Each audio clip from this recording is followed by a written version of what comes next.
महाराष्ट्रासह देशाच्या शिरपेचात एक मानाचा तुरा रोवला गेलेला आहे, कारण नागपूरची दिव्या देशमुख ही बुद्धिबळ स्पर्धेमध्ये जागतिक बुद्धिबळ स्पर्धेमध्ये विजेती ठरलेली आहे आणि खऱ्या अर्थाने आता बुद्धिबळाची ती राणी ठरलेली आहे।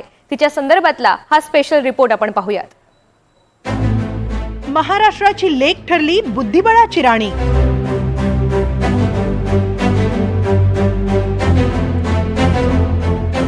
महिला बुद्धिबळ वर्ल्ड कपच्या अंतिम फेरीत महाराष्ट्राच्या दिव्या देशमुखने इतिहास रचलाय।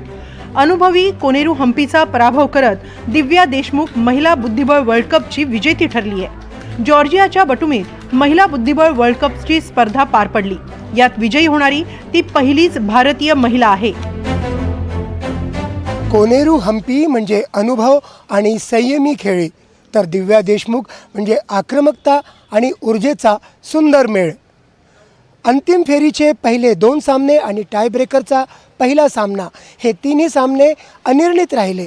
मात्र त्यानंतर दिव्याने अचानक संधी साधली आणि जागतिक बुद्धिबळ क्षेत्रात पहिली भारतीय महिला विश्वविजेती होण्याचा बहुमान पटकावला।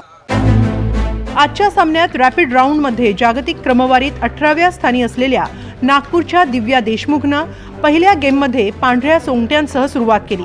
आक्रमक खेळ करत तिने जागतिक क्रमवारीत 5व्या स्थानी असलेल्या कोनेरू हम्पीशी आधी बरोबरी साधली। मग रॅपिड राऊंडच्या दुसऱ्या गेममध्ये काळ्या सोंगट्यांसह खेळताना दिव्याने सुरुवातीपासूनच वर्चस्व गाजवलं आणि कोनेरूचा पराभव केला। दोन्ही खेळाडू तोडीस तोड आहे। एक खूप एक्सपिरियन्स्ड आहे आणि दिव्या एक लहान जरी असली तरी त्या लेवलला खेळायचा तिला आता पुष्कळ एक्सपिरियन्स आलेला आहे। पण तरी जो काय एक्सपिरियन्सनी हम्पीचा खेळ होता तो एक यूथनी थोडा एक्सपिरियन्सवर मिळवलेली अशी मात आपण समजूया। नागपूरची 19 वर्षांची दिव्या देशमुख आता केवळ वर्ल्ड कप विजेतीच नाही, तर तिने या ऐतिहासिक विजयासोबत ग्रँड मास्टरचा मानही मिळवलाय। या क्षणी दिव्या खूपच भावुक झाली होती।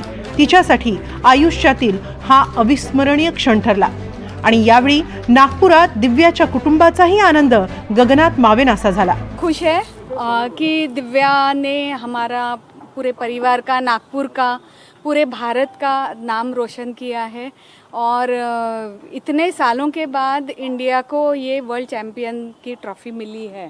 तो ये इसमें हम बहुत बड़ा ऊपर वाले का भी हाथ मानते हैं। किशोर वयीन अशी पहिली खेळाडू आहे की जिने या स्तराच्या चॅम्पियनशिपमध्ये या ठिकाणी भाग घेऊन ती जिंकली आहे। तसं तिने दुसऱ्यांदा याच्यामध्ये भाग घेतला। यापूर्वी देखील तिने भारताकरता अनेक मेडल्स जिंकलेले आहेत।